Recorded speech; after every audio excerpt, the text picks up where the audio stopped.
and they speak loud enough to where that decision gets overturned. Yeah. So get involved if you're not with your local city council. Go to the meetings, find out what all other departments they have. They're probably going to have a planning and zoning committee. They're probably going to have an economic development authority.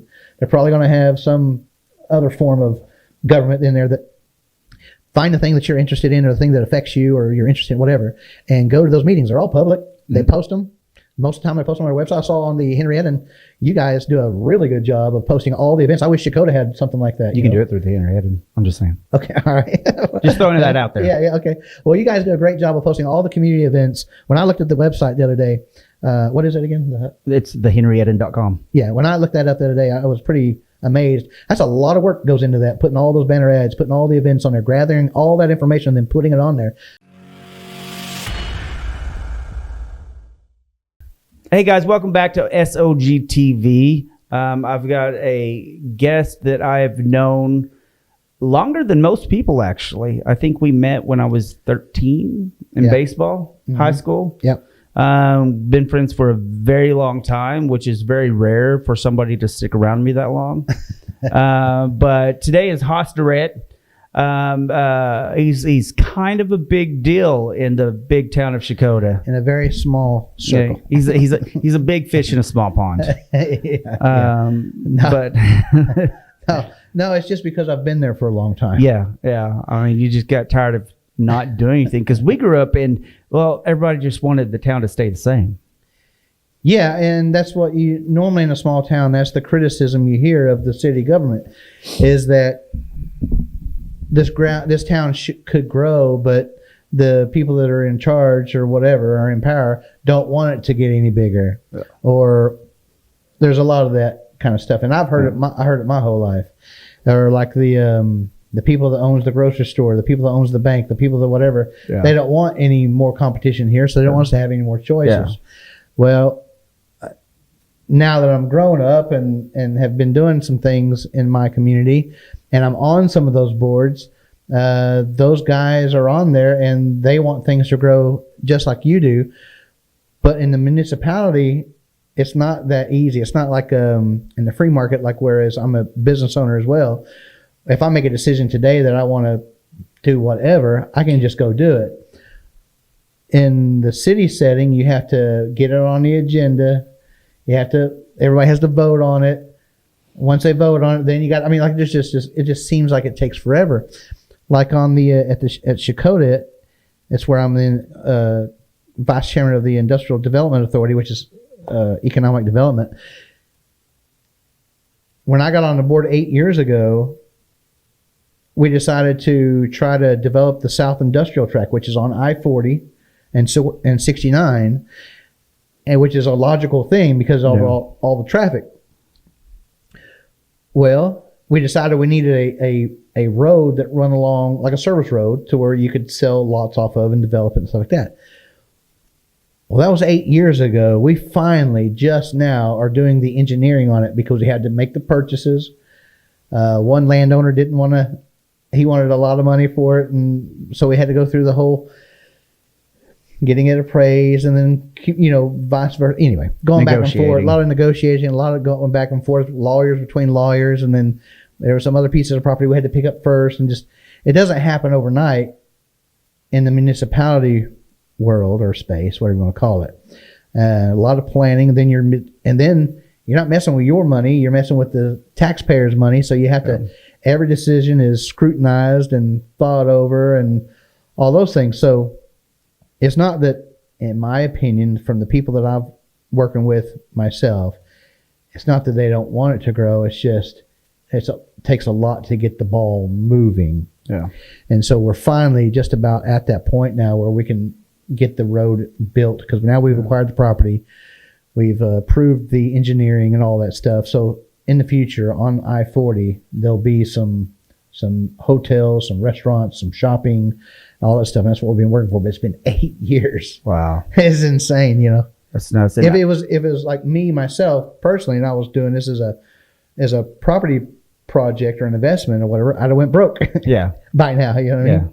So, yeah, it's just most people don't have 8 years to go. I mean, it's It's a long time, especially if you just started doing stuff like this in your 50s. And you're like, I want to invest in this, and it took 8 years to do. I'm like, I'm almost 60 now. Well, typically when somebody wants to do something like this, a project anyways, they go borrow the money, or they get a plan together, they go borrow the money, and then they start paying interest on that. Well, 8 years, the bank's not going to wait 8 years before it starts charging you. Yeah. You know what I mean? They're going to want something, and then you got to bring it's got to bring the money in. But anyways, that's just one part of the things that we do down there to try to expand the footprint of Checotah and the commercial space and stuff. But I'm involved in a lot of other stuff too. But one is the Katy Depot. It's a kind of a tourist / museum thing. It's the original Katy Depot, but we moved it from down off the railroad tracks up to right on 69 Highway by the Walmart or the McDonald's and the Walmart. Paul Carr, right? Paul Carr Drive, yeah. And we've got it set up, and there's a committee that meets every month and discusses, the finances and what events we should have and all that stuff. And we had that meeting earlier this morning and stuff, and we just got through doing our hobo dinner, which hobo, kind of like fits with the railroad theme and stuff. And so offensive. Yeah. So what it was we had some beans and cornbread, like a hobo dinner, basically. That's called good dinner. It's a good dinner, beans and cornbread. And then we just, had some, people donated pies and desserts and things. And then we had some, our state rep, actually not our state rep, Haskell County state rep, Tim Turner, but he's a Checotah boy. Oh, Tim. Our state rep's Neil Hayes, and he does a great job too. But Tim came over and he actually no relation. Most of the Hayes that I know are in prison. Yeah. But anyway, Timmy came in and did a great job as being the MC and auctioneer that night. Oh wow! And we raised a bunch of money for the Katy, and there's a group that is they donate, or they how do I want to say it? They sponsor the Katy in certain ways. And the outside of the Katy it's a 100-plus-year-old building, so some of the wood has been rotting, the paint was bad. They donated the money to go ahead and get that fixed. So the Katy don't have the money just to anyway. But they were kind enough to donate that money to where we could get the Katy repainted, fix all the bad wood and stuff, so it'll be here for another 100+ years. Nice. And the Carr family, which is what the Paul Carr Drive is named after. It was a battleship for many years. I think it was finally decommissioned in 2013, but it went from, I believe, the 40s or 50s all the way up to then. A lot of people have no idea how much history. There's a ton of history in Checotah. Yeah, not to mention not only Carrie Underwood. I mean, she's awesome, and I love her parents and stuff. But who's that? Yeah, some American Idol lady. I don't know. And then obviously the steer wrestling and the Cowboys and stuff, the Duval family, and there's a lot of other ones besides the Duvals, but they're the big ticket item. They're the guys. Yeah. They put on a jackpot every year, a big rodeo and stuff that people from all over the place come to. And then you've got the Blues Hall of Fame is right down the street in Renniesville. Yep. And so you'll have Selby Minner. Yeah. She does a fantastic job with putting on a blues festival every year that people from all over the country come to, and all over the country. All over the country. Yeah, I mean, she'll have it when she gets ready for it. She comes around and starts passing out looking for donations and stuff. But she'll bring you a flyer in of who all's performing and stuff and where they're from. And my gosh, some of these people are from. There's been some from other countries and stuff before that come in there, and it's a big deal. I think it's about a 3-day long process or something like that, or 3 nights or whatever. I know that the Warner School, their band went and performed there this last year and stuff. And I mean, it's really neat. And then also the Battle of Honey Springs. Yep. They have I believe they spent $3 million on the museum there. Wow. It's a first class museum with absolutely beautiful exhibits. You walk in and you're immersed in the Civil War, basically. Yeah. And it's right on the ground where they fought the battle. And them reenactors, they live it. They do. They're wearing the wool, and it's hot out there. I had a buddy that I was actually I taught him. my mind is going blank. And he would do it. He actually got a horse specifically so he'd be in the cavalry of the Civil War. Mm-hmm. And he was always going there. And we lived, south by McAllister, but he was always, loving up, and he ended up getting a job there. That was 15 years ago. Yeah. Well, if you go to the battle, it's happened. It used to be every 4 years, but I think now it's every year, every 2. I'll have to check and make sure. But when you go to it, they have all these little tents set up where you can buy. It's not root beer. What's that called? Sassafras. Sassafras. Yeah, sarsaparilla. Sarsaparilla. It's made. It's made from the sassafras something, but sarsaparilla. Anyway, they have a lot of like old time drinks, old time food and stuff. It's there. Good. They have the kettle corn. Not so good. I don't. Not so good for me either. I like the sarsaparilla. Yeah.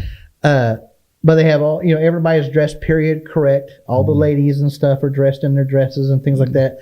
They have, and you can just walk right up to the fence where the battle is happening right in front of you. They're firing off cannons. They're doing the charge thing. If you haven't been and you're from this area, anywhere remotely around here, you need to go check that out. I've never been.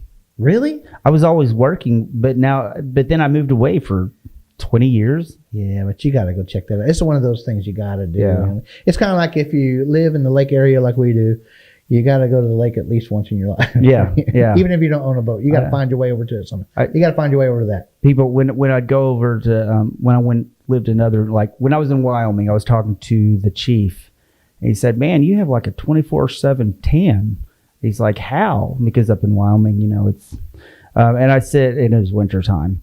And I was like, well, I'm from, Lake Eufaula area. I was like, if you're not tan, the water will tan you. Yeah. I was like, it's funny. You see outsiders, they'll, girls wearing the white bikinis. I was like, that's funny. Yeah, that's going to be brown. I was like, it's going to be brown. Yeah, the lake, the water quality in the Lake Eufaula is not the best. But it's still fun, though. Oh, people, fantastic. That's why we love it here. It's because you can go to one part and go fishing. I love to go noodling. Yeah. And then you go to another part and you're literally having the time of your life partying on a boat. Yeah.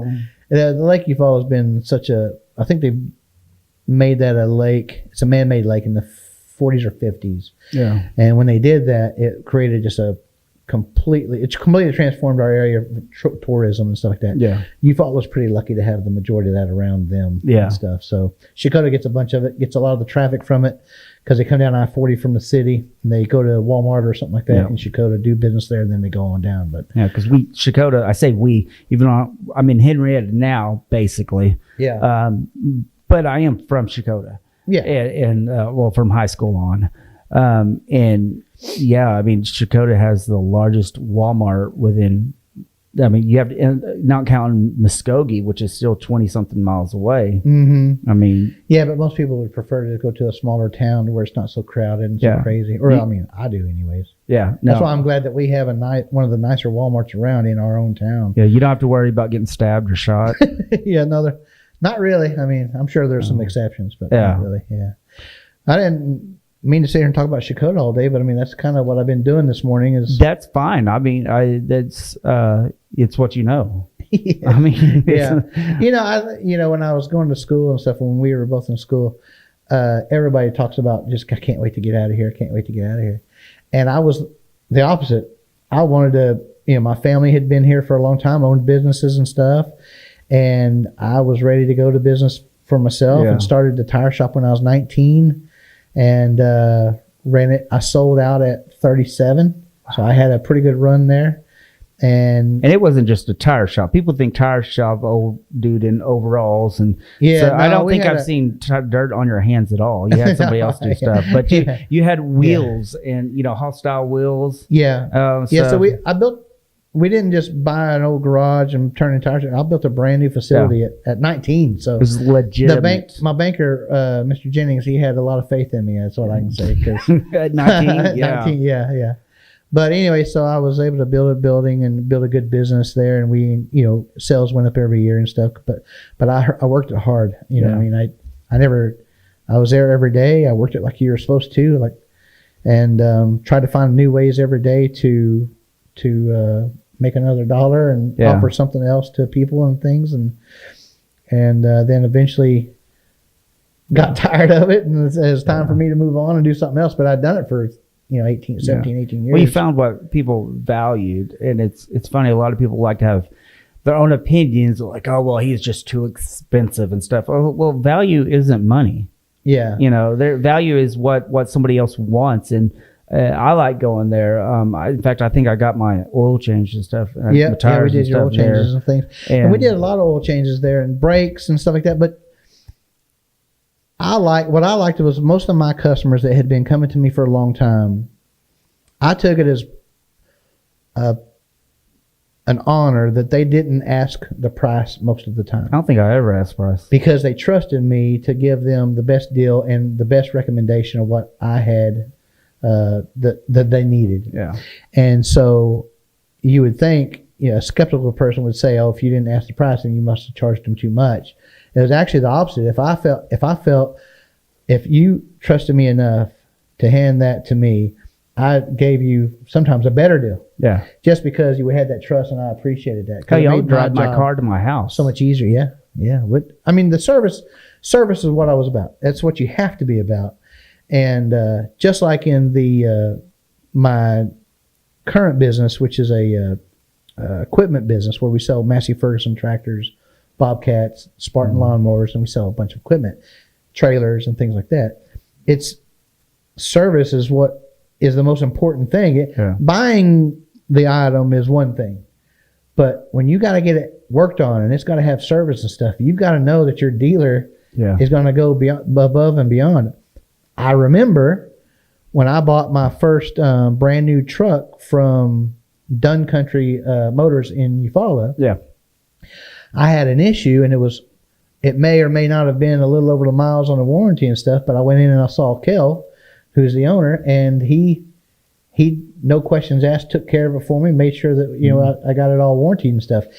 And now he didn't have to, because I may or may not have been over their miles and stuff, but he did, and it meant a lot to me because I didn't have to come up with $5,000 out of pocket and things. It was a big deal to me. So I carried that experience with me into the service part of the dealership that I have now. And if anybody's close or whatever, and I'll do anything I can to help them out to where it doesn't cost them a ton of money. Yeah. Because, listen, this is one big crap sandwich we're all trying to take a bite out of. Yeah. And we're all just trying to survive. And so anything I can do to help out, is what I'll do and stuff. So that's why I'm involved in the city stuff, the Industrial Development Authority, the Katy Depot Options, which is a neat organization that helps people that are mentally and physically handicapped and stuff. Yeah. We provide them jobs, workplace, and we recycle there and stuff like that. So that's why I'm involved in all that stuff. Just when I was a kid, people kept on thinking I worked for Options.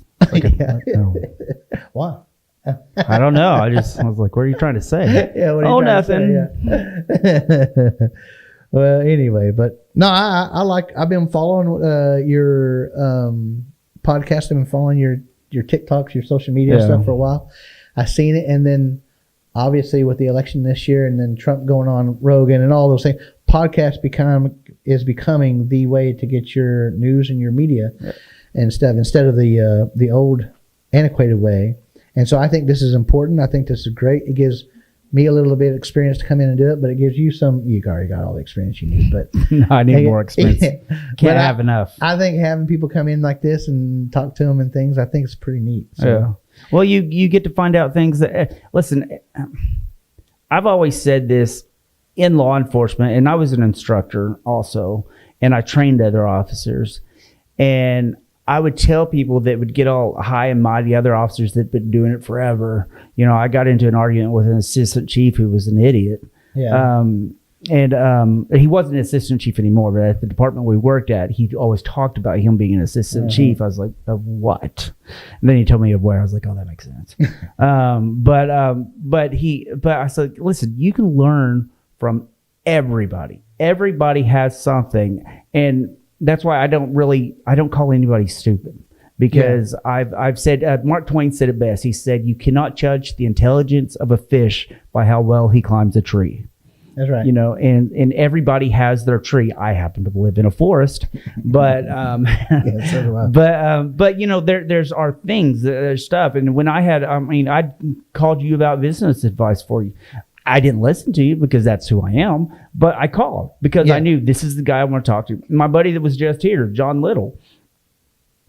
Me and him had been in law enforcement. He started like a couple of years after me, but now he's been in it longer because I've been out of it for a few years. But I don't know anybody that knows more about law enforcement than him. And that's why I wanted him on here, because people want to know information and they're tired of getting it from mainstream media because it's all coming out. Trump wasn't wrong when he said fake news. Yeah. Because their idea is to sit there and try. I'm not trying to convince anybody of anything.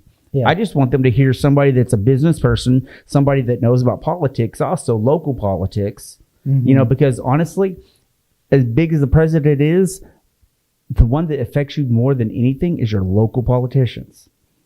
That's one that affects your life directly and stuff. Yeah. And I've seen some things at the city that they may be wanting to make a decision on something, and then the people show up opposed to this situation, and they speak loud enough to where that decision gets overturned. Yeah. So get involved if you're not with your local city council. Go to the meetings, find out what all other departments they have. They're probably going to have a planning and zoning committee. They're probably going to have an economic development authority. They're probably going to have some other form of government in there. That find the thing that you're interested in, or the thing that affects you, or you're interested in, whatever, and go to those meetings. They're all public. They post them. Most of the time they post them on their website. I saw on the Henrietta, and you guys do a really good job of posting all the events. I wish Checotah had something like that. You can do it through the Henrietta. I'm just saying. Okay, all right. Just throwing that out there. Yeah, okay. Well, you guys do a great job of posting all the community events. When I looked at the website the other day, what is it again? It's thehenrietta.com. Yeah, when I looked that up the other day, I was pretty amazed. That's a lot of work goes into that, putting all those banner ads, putting all the events on there, gathering all that information, and then putting it on there. So somebody, it's probably not you, somebody's working their butt off. I talk. Somebody's working their butt off. Yeah, Shell back there, he does all the actual computer work. Then you have Boots, you know, who is talking to everybody in the city. And yeah, well, it shows. It shows that their level of dedication is high. It shows that that they obviously care enough to do this and stuff. So I mean, I'm pretty appreciative of it, and then you guys invited me here. I'm appreciative of that too. So I think you guys are doing a great job, honestly, and I think you're doing a great job. Oh, I appreciate that. I have a question. You don't have to tell me, but I've always been curious about that, because I know our old buddy Tim became a senator, or became a state rep, whatever. I don't know anything about that. I talk. Come on. Yeah. I knew he was in politics, which actually made a lot of sense. He was a sheriff of Haskell County. Yeah, he was a sheriff. Yeah. Then he was, before that he was actually a deputy. But he'd gone up the ladder of being civil service, and you don't do that unless you want to do that. And you've also make some changes. Yeah, you have shown over the past dozen years that I tell people, I'm like, honestly, if I was to give one person the credit, and I know it's not a one person thing, but at least the face of trying to push things to move to get done, like Taco Bell coming to Checotah and stuff. The business, and I mean, when we were kids, we had one stoplight. You know how I got Taco Bell? Yeah, I called them. I found out. I got on their website. I found out who owned the franchise for Checotah. I got on their website and looked at the development guy. I got his phone number and his email, and I emailed and texted him every week, really, for a year. Nice. And finally, I got him to come to a meeting. I got him to agree to come to a meeting. I used Armstrong Bank, another good bank, partner of mine. They have a conference center or a conference room across the street from the property that I was trying to get them onto, and they let me use the conference room. I had a sign made up that says "Welcome KMAC Enterprises," just like a big company would, would try to recruit. Anyway, they came there. I rolled the red carpet out for them, the whole 9 yards. You have to make it appealing for them to want to be here. So I was doing everything. I was like, we want you. In the meeting I had set up, I had the mayor there, Rick Cox, the former guy over the water and sewer and stuff. He was there to let them know. Which mayor was this? Daniel Tarkenton. Yeah, Daniel. I knew it wasn't the previous one. No. But anyway, I had the right officials there. I had the mayor was there to say, hey, whatever you need, we'll make it happen. We just want you to come here. It was obviously it went well. We sold them a piece of property. They came in, they built. What I didn't realize at the time, I just wanted to get another option to eat here, and so that's why I got Taco Bell. Taco Bell, Arby's, pizza. And Brahms. I was trying to. And if I could get any of those, I felt like it was a win. So it was a win. What I didn't realize was the amount of jobs that it provided. I didn't realize that was a 40-plus job deal. I figured probably, maybe 8 or 10, but that's 40-something jobs that was created by bringing that company into this town or into Checotah. So it had a population of only like 3,500 people. That's big. A pretty big deal. And it doesn't sound like a big deal, but it is a big deal. That's not 3,500 working age people. That's just 3,500 people. That's right. Yeah. But it's a good place for, to get start your career at and stuff like that. So a good place for kids to be able to, start the workforce and things like that and build get from experience. There. So, and I almost had Arby's. I did the same thing to Arby's. Every week I'd send them an email. I would text them and call them. Finally, they were like, quit calling us. We were 2 weeks out from them to coming down to do their visit because I have the spot right next to it for Arby's is what I had. And they sold out. It was called U.S. Beef is who owned it out of Tulsa. Yeah. And they sold out to some company and they said, please don't call us no more. We're focusing our efforts on Colorado and New Mexico. If we ever come back, we'll call you. I was like, okay. But anyway, but that's what you got to do. You just got to bug them and say, hey, look at me. I'm over here. Come to our town and stuff. So we just got a new Bell's. I call it Bill's, but it's pronounced Bell's. It's a department store. Okay. Kind of like a Burlington coat factory. Yeah. We just got one of those. Bill's, but it's pronounced Bells. The I tried to spell ad space to them, but they said, we do all marketing at corporate in Florida. Yeah. It's a big corporate thing. So, I mean, good luck. So, anyway, so we've got some new stuff working. We've got some pretty neat things. I saw there was even urgent care that's in there. A couple urgent cares in at the old Nichols building. Yeah. There's even one by the old Shelton's, whatever. Bell's, but whatever. It is right next. There's one. It says it's a pharmacy and a urgent care. That's been there for a little while. It's been there for probably 5 or 6 years. Okay. And then I've been gone since 2010. Yeah. Well. Okay. So there's been a few things happening. Yeah. Not much, but there's been a few things. Yeah. Well, we want more stuff to happen, and then see what else. You want to buy a tractor? I'll sell you a tractor. You want to buy a lawnmower? I'll sell you a lawnmower. Well, that's what I was getting at, is that a lot of it happened, and how to bring businesses into places. Have you ever thought about getting into politics? Forever, I thought to myself, I was like, well, I'll never run for anything, but if I get appointed to something, I'll do that. And so I got appointed on the Checotah Industrial Development Authority. I got on there, and it just drives me crazy how long everything takes.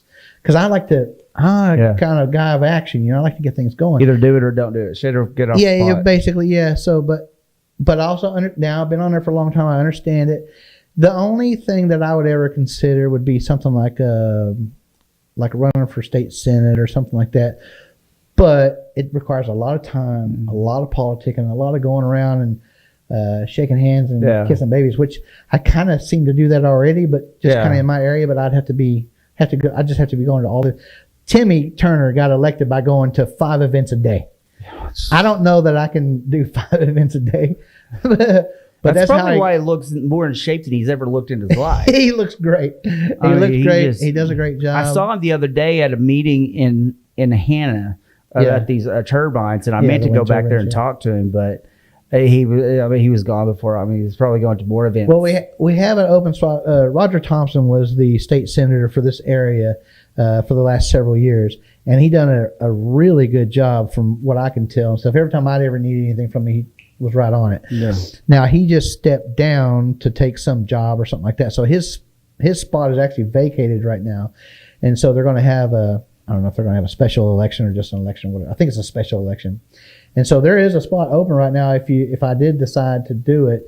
But I'd have to have some convincing. I got a pretty nice life. Yeah. You know what I mean? I got a pretty nice life right now. I've built for myself and my family. Kind of like Trump. Why would he do it unless he wanted to do it? Then that would be the only thing that would drive me is if I just wanted to, if I just felt like there was a change or a chance that I could make a difference and stuff. And I've made a difference in all the other things I've done, it seems like. Yeah. And so, I mean, I think that I could, but I just don't know if I want to do it because, you know, you get into the politics part of it, your family gets drug in with you. And right now, my wife and I do a really good job of not mixing business and family. And so, anyway. Yeah. That would definitely mix it. Wow. I think it'd be awesome to see. I have a couple of friends that are in politics. Yeah. But I understand if you don't. So I know if you were to run, that it would be because you want to make a positive change to do stuff. Yeah, I'd have to be. A lot of thought goes into it. You don't just like in business. You can make your mind up pretty quick. Yeah. You know, I mean, you're pretty. You know, you can make good decisions fast. Yeah. On something like that, that's not a quick decision. Yeah. Anyway, so yeah, if I decided to run for state senate, I'd have to make for sure that my business and my people at my business were secure and willing and wanted to do it without me, which I think they would prefer me to be out there because I'm there every day. Yeah. And I'm not like super critical or micromanaging or anything, but I bring a lot of energy in there and I'm like ready to see things. Why aren't you working? Why aren't you working? What are you doing? Yeah. So I'm sure they would love for me to go do something else for a little while and things, but so that would have to be in place. Family would have to be in place. Yeah. And then obviously, the only reason why you'd consider is because you want to make a difference or you think you could make a difference anyways. And I think that with all the experience that I've had being in business and just getting to know people and things, I think, and my mom and dad did a good job, I think, raising a fairly sane person. It's crazy in itself. Yeah. But, so, anyways, I know a good portion of your family, so yeah, they're all great people, pretty good people. Yeah, very energized. Yeah. To say the least. Well, you know, I grew up in a business family and stuff, so that was just normal to me, and things. And having just a regular 9-to-5 wasn't like an option. No. Yeah. And so so I work 6 days a week, but sometimes I'll take off on a Saturday or whatever, but I've got to have something to do because if not, I'll just sit there and look out the window at the dealership because I live next door. Yeah. And if something's happening over there, I kind of want to go see what's going on. So I don't know if it's a sickness or if I'm just mentally ill. Probably mentally ill. That's probably it is. And but no, I still like it. Is the thing. Yeah. I like the deal. I like making money and stuff is a byproduct in my opinion. I like buying, selling, trading.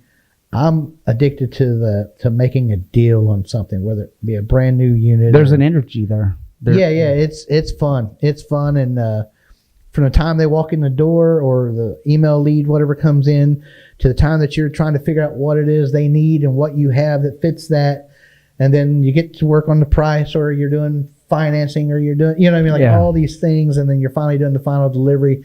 It's just a really neat, special process. That I think is going to be around for a long time, hopefully. So, yeah, good deal. Other than that, I've got a little pet project, a property I bought downtown in Checotah. It's the original City Hall. Okay, yeah. It's built in 1916. It looks like it. And it's a 2-story standalone building. I bought it back this summer, and then we started working on it. It's about 6,000 square foot. Top and bottom. I think I saw a video of you going through it a little bit. Yeah, I did several videos and stuff, and people were kind of going along with me on the journey. We're at a stopping point right now until I get the plans from the architect. Architect's drawing up some plans. I picked one out of Kansas City because he had a lot of experience with old brick buildings. Do you know how to really screw up an architect? How? Hand him a hammer. A hammer? Yeah, I probably did. Yeah. This is pretty neat because the guy. I thought he was going to want to get a tape measure and measure the building, measure the rooms and stuff. He held up his phone and he just scanned Oh yeah, there's like an app right here for and that. stood around, and it created a 3D model of the room, and I was like, well, you want to know like how tall it is? She goes, no, I can tell you how tall it is. And I was like, you want to know like how wide? He's like, I know how It's wide. like I know better than you do, buddy. Yeah, he's like it's within an inch or whatever. And so he did that on every room in that building. And he said he was going to go back and he's going to take those rooms and put them all together and build this building out of it, a 3D model or 4D, whatever you want to call it. Yeah. He said we'll be able to look from the top to the bottom, I spin think it. 40, you can smell it. Yeah, that's probably what it is. Yeah, that might be 5D. I don't know. Yeah. Anyway, he can move the walls around. He can build cabinets. He can, all the way down to the knobs on the pull out, so you can all that furniture. So you know what you're going to do with it? No. You just bought it. I bought it. That looks neat. Well, I'm gonna get that. I have a Obsession? yeah, I have an obsession with old buildings. Yeah. Matter of fact, I was driving through the town of Henrietta waiting to come here, and because I got here a little early. There's a lot of old buildings, they have a lot of old building inventory. They have a lot of great old building inventory. I did see they lost one this year. It was a collapse downtown. So there's some investment going into them, but not a lot, it looks like, because there's some of the buildings have been fixed up and look really nice. You want to buy some buildings down here? No, but I'd like to see somebody else do it. You know what I mean? I'd like to see the city get involved maybe or something like that, because I'm having to do it in Checotah, and there's another building in Checotah getting ready to get restored and stuff. I can't say much about it because the guy don't want nobody knowing about it yet. Yeah. But it ain't going to be long before it gets out. But when you say it, you're going to come back on the show and say it, right? yeah. Once it gets done, yeah. Like just for 5 minutes, you're going to talk about that and then go. Yeah, but anyway, so I have a passion for historic buildings, old brick buildings and stuff. So when this one came up for sale, I jumped at the chance to get it. Good deal. I would love to get it restored back to the way it was and then put it back into service. Yeah. Get some businesses in it and things. Now, it was built as a city hall, like a municipality.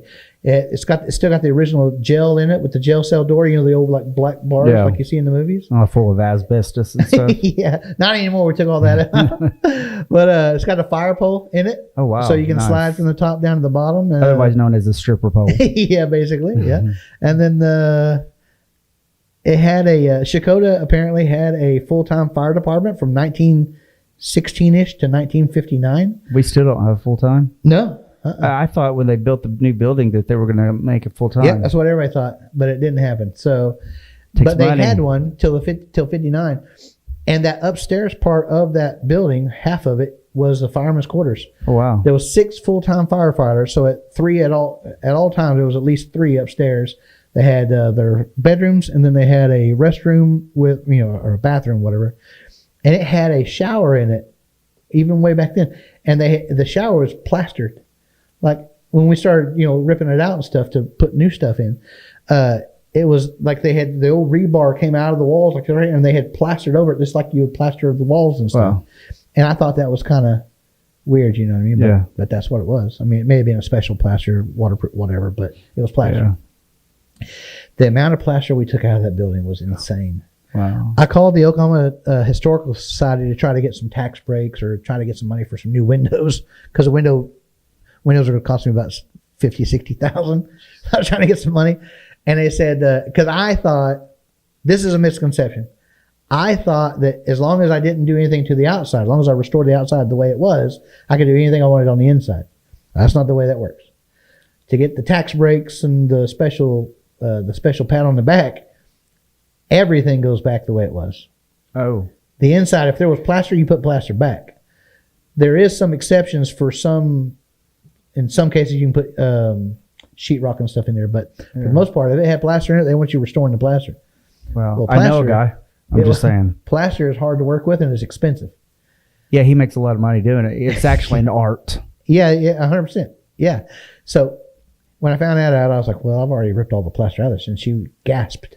And I was like, well, I don't like the plaster. What actually happened was I told Chase Freeman, the boy from Muskogee, super good guy. He'll do anything. Like he'll clean up old buildings, like rent houses. He'll put you drainage in. I mean, like he does everything. I hired him to come down and his crew to take the plaster up. But what had happened was I told him, he said, what do you want done upstairs? I said, I want all the plaster off the walls. What I meant was all the brick walls. When I went up there later that day, he had taken plaster off all the walls, like the bedroom walls, everything. Yeah. The ceiling, he took it all down. And I was like, ooh. Well, look, and now at least we can like move walls around if we want to or whatever, but I didn't mean for that to happen. But when I got up there, you could see from one end to the other. I was like, dang. He took it serious. So be exact in your wordage. You have to be, when you're speaking to the contractor, you have to tell him exactly what you want to do. Not what's in your head. Yeah. You got to have it come out. Yeah. I didn't. But anyway. Well, sir, it's been fun. It has been a blast. I promised you that you would get out. Actually, I didn't promise you anything. Yeah, you didn't promise me a thing. But I let you tell me when you need it out. And I want to respect your time because I know you're busy. I did a lot of talking. Well, I wanted you to because I know crap about that stuff. Yeah. I really don't. When it comes to that. It's just like when people think about certain things, it seems like it's too hard to do or they don't know where to get started or whatever. What I say is like I didn't know anything about tires when I started selling tires. I didn't know anything about lawnmowers when I started selling lawnmowers. I just did it. Yeah. And I learned real fast. You either sink or you swim. Yeah. My first 6 months of the tire shop, everybody that walked in that door knew more about tires than I did. Yeah. But I didn't let them know it. You know what I mean? I pretended and said, I just agreed with them. And said, yeah. Yep. Yeah, that's what you need. But I developed it. It came over time and stuff like that. So, it's just like buying properties and rentals and stuff like that. In my opinion, more wealth is made by properties than any business you could ever do. Yeah. And so, and as you acquire more stuff, more wealth you get and blah, blah, blah. That also is not super hard to do. Buying properties, especially, rental properties. I bought 2 years ago, I bought 2 houses with zero money out of pocket, and they actually cut me a check back for $400. And I walked in there without 2 houses, walked out there with 2 houses and a $400 check. So there are ways to buy things without money. Yeah. I didn't even have to have any credit to get that deal done. Really? Nothing. Yeah, there are so many ways to get things done. And talk to you after this. I'm broke and bad credit. Broke and bad credit. Yeah, well, you can still do things. It's not hopeless. You know what I mean? So I have a podcast. And a really nice one. I love it. It's a really nice setup. But that's a whole other conversation, a whole other story. Yeah. But it took me doing a whole lot of deals, buying and selling property, mostly buying, to figure out what it is the bank's looking for. If you're using a bank, what it is the seller's looking for if you're using, if you're doing a deal with a seller, like a seller finance or something like that. Yeah. And then some people don't want the tax liability. So you got to figure out a way to get creative. So it's called creative financing. So these are all, there's a plethora of tools that you can use to acquire property. In my opinion, that's the best thing to do. That's where the most wealth is acquired and the fastest. You know what I mean? So I know I went from about 30 to 35. I bought a little over $3 million worth of property. Wow. With not more than $70,000 of my own money out of pocket. $3 million worth of property. Well, between 30 and 35, I lost $500,000 and a wife. And a wife. Yeah. I mean, that's close, right? Yeah, I was acquiring. You were dumping. Yeah. I was just like, it's okay. Yeah. It was worth it. I mean, you know why divorces are so expensive? Why? They're worth it. They're worth it. Yeah. Well, I've never bought a property that I didn't have a plan for it to pay for itself. Yeah. Just like in the tire business, I had that property right there, and I ran that tire shop so it would pay for that property. And then eventually we sold it and did all right. Yeah. Well, the dealership we're at right now, that's an expensive piece of property. The dealership pays for it, and eventually we'll sell it all and do all right. And we would retire and maybe go down to Lake Eufaula. I don't know. Yeah. Come down to Henrietta. Yeah, come over to Henrietta. Start all over. Yeah. In one of these old buildings. One of these old buildings. Now the plan is to put up a shop in the old city hall, the upstairs. Like a dispensary, head shop? No. I'm just going to have an office up there. I'm going to mess with buying and sell properties and stuff like that, and that's it. Just do that. No more retail stuff one of these days. Yeah. Wow. I'm excited. I'm always hearing new stuff and everything. But I just appreciate you guys giving me the time to come over today and talk to you. I really like this format and stuff, so I appreciate you a lot.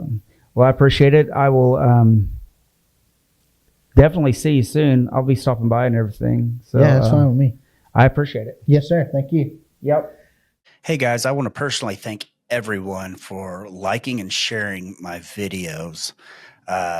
If you want to continue to see my content, all you got to do is press that subscribe button and I'll notify you as soon as a new video comes out. I don't get paid for any of this. So if you want to buy some of my merch, like my shirts, like Jesus is a Badass or my Don't Be a Dick shirt, you can easily go to my merch store, which is at sogtv.org, which I will have it in the description at every video. So push that, go buy yourself a shirt. I appreciate it. Have a blessed day, and I will see you at the next episode. Thank you.